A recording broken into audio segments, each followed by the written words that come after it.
You know, I wasn't one to believe in love at first sight, but I suppose the YouTube algorithm had a different idea. If you've ever played a real fighting game before, You serious? then you'll know just how much of a big deal finding your main character is.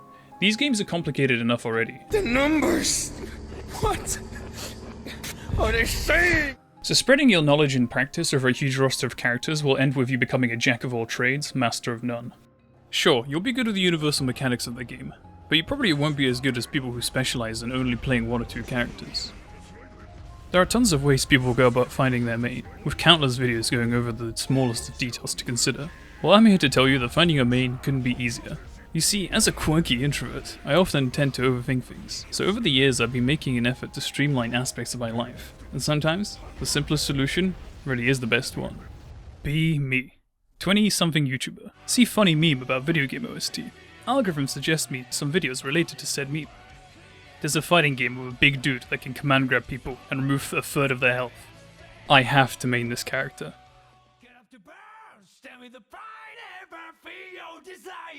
Meet Potemkin, a fortress of a man hailing from the nation of Zeb. At least that's what I understand. Like look, Guilty Gear lore can get quite strange and convoluted. I'd rather save that brain space for optimal counter-hit combos. One thing I really like about Guilty Gear is the fact that every character looks and plays in a very distinct way. If you look at the whole roster across all of the games, I'm pretty sure you'll find someone that appeals to you. People are usually quite persistent with sticking to their favourite characters, even if they aren't the best or change quite a lot between games and patches. Unless you want to win Evo, of course. Then you should just pick Happy Chaos. Oh my god, bro. Oh, hell no, man. What the fuck? Anyways, back to the big guy himself. Potemkin is what's known as a grappler. It's a character archetype present in almost all fighting games. In most cases, grapplers aren't very mobile, but they make up for that with a high health pool and armored moves, as well as of course one or more very potent grab attacks that usually can't be blocked. However, such moves are usually punishable should they whiff.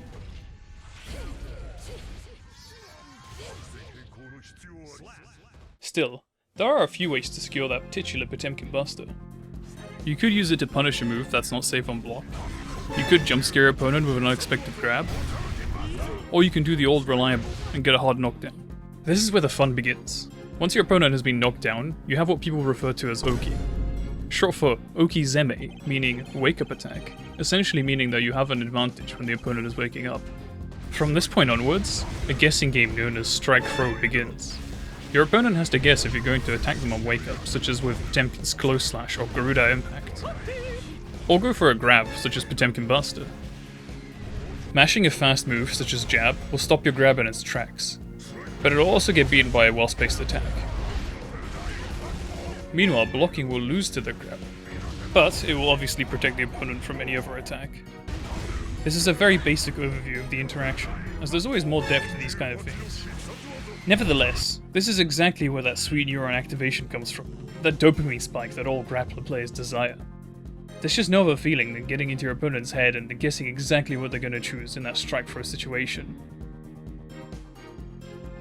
There's no way in hell he'll do a 13th Potemkin Buster, said the sole player who's taken 12 pot busters in a row at Evo. This is a crime!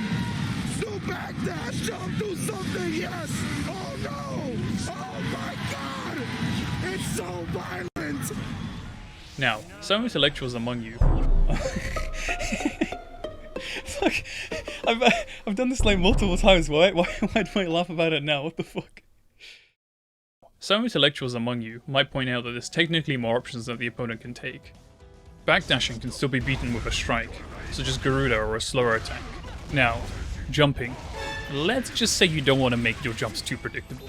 Because if Potemkin has at least one bar of tension, then you're going to be getting front row tickets to see Pop Buster's bigger brother, the Heavenly Potemkin Buster. An absurdly high damage anti-air command grab that just looks fucking awesome. Another one.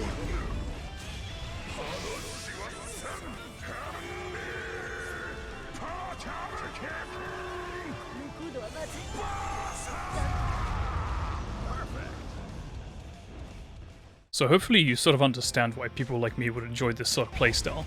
Even if you don't play Guilty Gear, grapplers, or even fighting games in general, sometimes you just find a character that clicks with you, regardless of if they belong to an archetype you like, or if the character is top tier or not.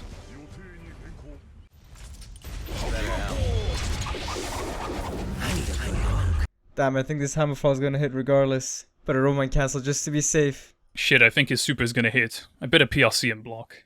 Scratch that. Oh, I kinda fucked up, huh? Yep, you sure did. What's an encounter?